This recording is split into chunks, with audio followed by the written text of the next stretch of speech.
Yeah, Heavy Rain will try to break with many of the traditional game conventions, one of them being the game over situation. In most games, when you lose, you die, and you need to go back to your save game and play again until you win. In Heavy Rain, we wanted to get rid of that because it goes against the idea of interactive storytelling. I mean, a story is something that cannot go back that way.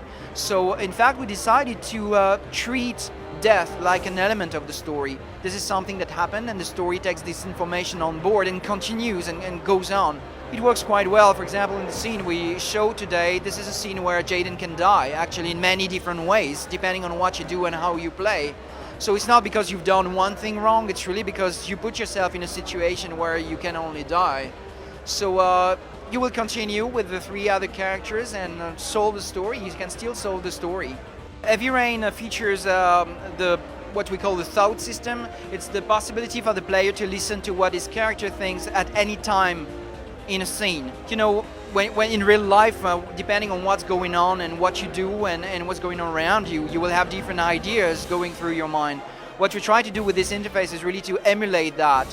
So if you're really calm, your ideas are really clear and you're really in control of what you think and what you want to say.